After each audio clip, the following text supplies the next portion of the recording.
အားလုံးသူကိုရှိခိုးပါရယ်ကျွန်တော်ဒီနေ့ဆာလာပြီးကတောင်ပြဖို့ဆိုတော့ဒီအမေရိကန်ပရီတော်ရီနဲ့ကိစ္စလို့ဖိုက်ပါတယ်ဒီ January လ20ရက်နေ့ဆိုကေဂျိုးဘိုင်ဒန်ကဒီတရဝကျင်းတိုက်စာကျင်းဆိုပြီးကအမေရိကန်လေးစင်နဲ့ခရောင်းရောက်မြောက်သမဒဖိုက်လာပါဖို့သူသမဒဖိုက်လာကေအဓိကကင်တွရဖို့ကိစ္စအရေးတကြီးကနှစ်ခုရှိပါရဲ့အဓိကတော့တခုကတော့နေပြီအခုကိုရိုနာဗိုင်းရပ်ကိစ္စပါကိုရိုနာဗိုင်းရပ်ကိစ္စကတော့သူမေ့ဆွေကာလမှာတော့ဒီဒေါ်နယ်ထရမ့်ကိုတော့သူဒီတိုက်ဆော်မှာဇာပါလေဆိုကေဒေါ်နယ်ထရမ့်မှာဒီကိုရိုနာဗိုင်းရပ်ကိုကာကွယ်ဖို့တော့ပလန်မရှိပေါ်ဖို့ဆိုကေစိတ်မငြိမ်ဒီမရှိရပိုင်လို့သူပရိုရသူပလန်ဇာပိုင်လေးဆိုတော့ကျွန်တော်ဆောင်းကြရဖို့တော့ဟိပါတယ်အဓိကတော့သူရချောင်းကိုဦးစားပြီးလုံလာရဖို့ပါအဓိကတော့နောက်တစ်ခုကစီးပွားရေးပါဆိုကေလာရှိအလုံးတည်ခဲ့တဲ့အတိုင်းကျွန်တော်အမေရိကန်မှာကလည်းအလုံလာမေးဖိုင်နေရဲဆိုတော့ဒီကလည်းကြားလာကလေးတော့ကျွန်တော်ဒီခနိုင်သိန်းကျော်လောက်ရှိပါသေးဆိုတော့အလုံလာမေးဒီရောအလုံလာမေးပရာဒနာဒီကိုဖြေချရပါဘူးရဖြေချခရနဲ့အတူကျွန်တော်ဒီ propose ဆိုကေအကူအညီထောက်ပံ့ပြီးဖို့ဆိုကိစ္စဒီရန်ချောင်းဒီလေအဆောင်ပြလာဖို့တော့ကျွန်တော်ထားတယ်ဆိုတော့ကျွန်တော်ဒီမိသားစုတီကိုအကူအညီပြီးဖို့ကိစ္စဒီ propose ဆိုကေစီဘော်ရဲ့အငယ်ဒီကို propose ပြီးဖို့ကိစ္စဒီရ patient protectionရမစောဒီအကူအညီပြီးလာဖို့ဆိုဒီလေအားလုံးကျွန်တော်ထားရရချောင်းဒီကအခရင်ကောင်းလာပါဖို့ရေကေရချောင်းအဓိကလုံးဆောင်မှာစီဝါရေးကိစ္စနဲ့ပဲသားလို့ဒီသူတခေါ်တာကဒီသူလှုပ်လာဖို့အစီအစဉ်တွေကဇာရှိလဲဆိုတော့ကေဒီကျဲမာရီနဲ့ပဲသားလို့အိုဘားမားခေအတိုင်းသူကစားပြီးကေလာပါဖို့အိုဘားမားခေအတိုင်းပါရအတိုင်းလာပါဖို့ရေသူအစီကနောက် infrastructure ပါရ infrastructure ဒီ land ဒီတဒါဒီရေကောင်းဆောက်လာဖို့လို့ပြောပါတယ်ရချောင်းကအလုံးအကိုင်အတိုက်တီဖန်တီလောက်ဖို့လို့ပြောပါတယ်ရ infrastructure အပိုင်းမှာဒီကနောက်ပြီး auto industry လို့ခေါ်ရတဲ့ မော်ဒကာထုတ်လုပ်တဲ့လုပ်ငန်းတွေပါဒီမော်ဒကာထုတ်လုပ်တဲ့လုပ်ငန်းတွေကြာခါသူက proposal အတဲ့အခုကျွန်တော် battery နဲ့ရန်ကားဒီကိုဦးစားပြီးထုတ်လာနိုင်ဖို့လို့ပြောပါတယ်ဆိုက 21st century မှာဒီ auto industry ကထုတ်လုပ်တဲ့ battery car တီဆို proposal က American ကတော့ number 1 နရာမှာရှိအောင်လုံလောက်ဖို့လို့ပြောပါတယ်ကဲသူ့အနေနဲ့က now proposal ရဲ့ power station ဒီပါဒီ power station ဒီဆိုတာဒီ electric ထုတ်တဲ့လုပ်ငန်းဒီကိစ္စဒီမှာclean electric proposal ဇာတ်ပုံလေ electric ထုတ်လို့ဆိုတော့ဒီတော့ fashion အောင်လုပ်ပါဖို့ဇာတ်တော်လေးဆိုကေအဓိကသူက emission ဘာဒီ carbon dioxide ကိုဖန်လုံဒဲငွေ proposal ကသူ policy က2035ခုနှစ်မှာ American မှာမရှိရပါ proposal ရချမှာရ air pollution ရလေထူးကိုလည်းသေရှောင်းမလုပ်ပါဖို့သူကရေကရောင်းပါအစီအစဉ်တိရှိပါတယ်နောက်တစ်ခုကဒီ transit ပါရထားတီဒီစာဝေးတီကျွန်တော်မော်တော်ကားတီရ transit သူproposal တောင်းနေရှိလို့လုံလောက်ဖို့ရှိပါတယ်ရ transit နာရာတီမှာလည်းအဓိကတော့ proposal ကကျွန်တော်ဒီ carbon dioxide နေရမှာ pollution ဒီနေရပါ transit ကိုလည်းရပါသူကရပါလုံလောက်ဖို့လို့ရှိထွန်ဇာပိုင်းလုံလောက်ဖို့ဆိုမသိပါရ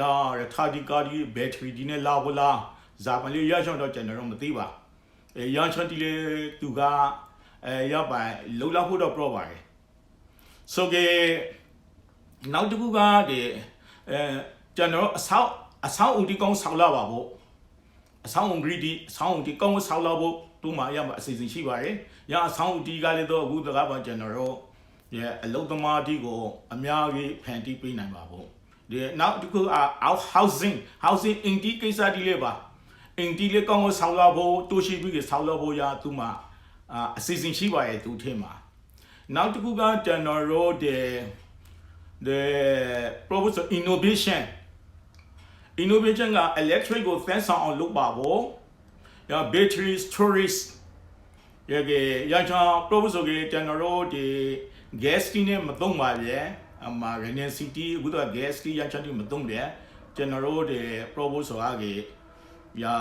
storage လုပ်ဖို့ဆိုကြကျွန်တော်တို့ဒီ legal လျက်ဆိုင်ထုတ်လို့ဆိုဒီလုပ်ဖို့လားရချောင်းဒီတော့မသိရလုံငယ်ဒီကို proposal ကရသူကရောက်ပဲလှုပ်လောက်ဖို့အစီအစဉ်ရှိတယ်။ area ချလေးကျွန်တော်တို့ဒီ carbon dioxide ကိုထိန်းလောက်ဖို့ရစီမံကိန်းတစ်ခုပါရ။ဒီနောက်တစ်ခုကကျွန်တော်တို့ဒီ proposal က agriculture and conservation ပါ။ agriculture လုပ်ငန်းတီကစိုက်ပျိုးရေးproposal လုပ်ငန်းတီကိုလေတိုးရှိလာပါဖို့ရချမှာအလုပ်သားဝန်ထမ်းတီအများကြီးရမှာနေပြီးအလုတ်ကန်ကောင်းဖန်တီလာပါဖို့နောက်တစ်ခါဒီ environmental justice လို့ခေါ်တယ်ဒီပဲဝင်ကြတဘာဝမပြစီရလောက်အောင်လေသူအထင်းလာပါဘူးဇာကျိုးဆိုက infrastructure ဆောက်လာဖို့စောင်းအလုံးလုံးဒီဆောက်လာဆိုကပဲဝင်ကြဒီကိုမထိခိုက်အောင်ရောပဲဝင်ကြမှာနေလူဒီကျဲမာရဲကိုမထိခိုက်အောင်ရန်ချောင်းကိုသူကအလေးထားပြီးလှုပ်လောက်ဖို့လို့ပြောပါတယ်။ဒီကအင်နရာမှာနောက်စားတွင်အနေနဲ့ဒီ immigration နဲ့ပတ်သက်လို့ပါ။ the immigration နဲ့ပတ်သက်လို့ကဒီ Obama လေ cruiser ခါရ immigration နဲ့ပတ်သက်လို့နောက်ပြီးက gun control ပါ။ဒီ gun control ကိစ္စတီလေတော့ဆာလာပြီးကလှုပ်လာနိုင်လို့ကျွန်တော်မြင်ပါတယ်။ so immigration ကတော့ကျွန်တော်တို့သိကြတဲ့အတိုင်း American မှာဒီသူတို့ကစာရောစာတဲ့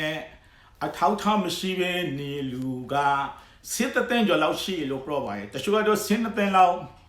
မှန်းခဲ့ပါတယ်ရောင်းလူတီကိုဒီ democratic policy ကတရဝံတခုခုဖက်အောင်လုပ်ပြီးကြရချန်ကတဆန်းနိုင်ငံသားဖက်အောင်လုပ်လာဖို့ဆိုရချန်ကတော့ဒီကျွန်တော်ထော်ရီဖိုင်လာဖို့မဖိုင်လာဆိုတော့မပရောနိုင်ပါဒါတော်လေးဆိုတော့ Republican ဒီကလည်းရအစီအစဉ်ကိုကင်းကောပါတယ်ဒီနောက်တစ်ခုကဒီgun control ပါဒီသူတို့ကဒီ US ဘာလဲ amendment တိုင်းမှာဆိုနိုင်ငံသားတိုင်းလာနာအကိုင်ဆောင်ခွင့်ရှိရဆိုသူတို့မှာamendment နဲ့ရပါတော့ပါလေရပြဋ္ဌာန်းထားပါတယ်ခွေးစည်းပုံကိုအခက်အခဲဥပဒေကိုပြန်ဆောင်မှုအပိုင်းနိုင်မှာရောက်မှလုပ်ထားပါတယ်ဆိုရင်အင်နရာမှာလေကျွန်တော် Republican တီနဲ့ထိတိုက်တီဖို့ထောင်းပါတယ်ဒီနောက်တစ်ခါသူတို့ဒီကဒီ proposal က abortion ကိစ္စတီဒီလင်းဒူလာထဲဆိုကိစ္စယောက်ျားအရှောင်းကြောင့်မအရှောင်းကိစ္စတီဆိုကေယောင်ကိစ္စတီလေတားလာဖို့ထောင်းပါတယ်ဒီတားလာထောင်းကြီးကဒီကျွန်တော်တို့သိခဲ့တဲ့အတိုင်းAmerican မှာကဒီပါတီကြီးနှစ်ခုပါဒီ proposal Republican ကတော့ conservative Friday ဒီ Democratic က proposal library Friday ဆိုကေအချက်နှစ်ခုမှာသူတို့ဒီကိစ္စတီနဲ့ပတ်သက်လို့ proposal ကတဖို့တော့ကိုပြီးကောင်းစကားစိုက်ထုတ်တီလောက်ရပါဘူးတကယ်လို့ဒီကိစ္စတီအတီးဘူးဆိုကလေးတော့ဒီကျွန်တော်ထားရအောင်လက်တော်မှာကဒီ democratic ရာလာဖို့အခရီးရှိပါရဲ့ majority ကဒီတော့ senate တော့ကျွန်တော်မပြောနိုင်သေးဒီ senate က proposal ရဲ့ရာကျွန်တော်တို့ republican ထိနိုင်ရဲ့ဒီဥပဒေပြုဖို့ကိစ္စကတော့စကေအခါခဲဟိပါဖို့ဇာတော်လေးဆိုကဥပဒေပြုဖို့ဆိုမှာကအောင်လက်တော်နဲ့အထားလက်တော်က propose 嘅သုံးပုံပုံလို့နှစ်ပုံထောက်ခံမှုရဖို့လို့ဆိုကြသူတို့ US Constitution နေပြီးရဲ့ proposal 嘅 Article 2 Section 2မှာရပ်ပဲပြဋ္ဌာန်းထားပါတယ်ဆိုဒီကိစ္စကတော့စကေအခါကေရှိဖို့လို့ထောင်းပါတယ်ရေကျွန်တော်ထောင်းစော်ကတော့အခုဒီ sorryသားဒီ sorry သားဒီကတော့ဘလို့ထောက်ပံ့ကြီးအများကြီးရာလာနိုင်ပါတယ်ဒီအခုထောက်ပံ့ကြီးရဖို့ဆိုတာအခုသူတို့က Democratic ကတောင်းဆိုထားတာကstimulus package ကျွန်တော်တို့ဒီစီးပွားရေးနိုးထမုံအစီအစဉ်နဲ့ release အကုန်ကြီးထောက်ပံ့ပြီးဖို့ကိစ္စမှာသူတို့နောက်ဆုံးတောင်းဆိုထားတာ 2.2 trillion ပါဆိုကြအခု Joe Biden proposal ကသူယုံကိုနေပြီးရောက်လို့အလုံးစားလုပ်ကြဆိုကြဒီချမ်းလေးဦးစားပြီးလုပ်ငန်းတစ်ခုတည်းမှာပါလာပါဘူးကျွန်တော်ထောင်ရီသူတို့ပထမဆုံး proposal ကတောင်းဆိုထားရ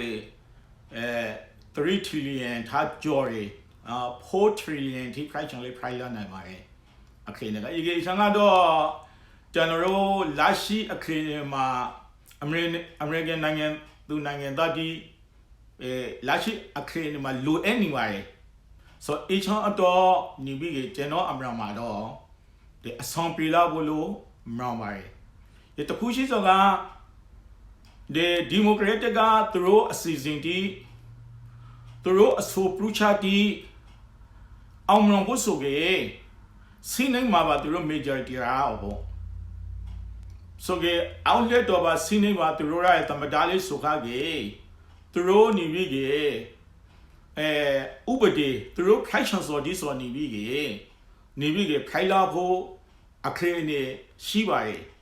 ယ်ဆာလာပြီးကေဇာပိုင်ဖိုင်လာဖို့လေးဆိုခါကေတော့ကျွန်တော်တို့ vacancy ပါရဲ့ကျွန်တော်တို့ဆာလာပြီးကေစံကိလောက်ခဲ့ပါမယ်ကျွန်တော်တပရာရှွန်စဘာတော့ဒီလောက်ပါဗျအားလုံးသူကိုရှိခိုးပါရ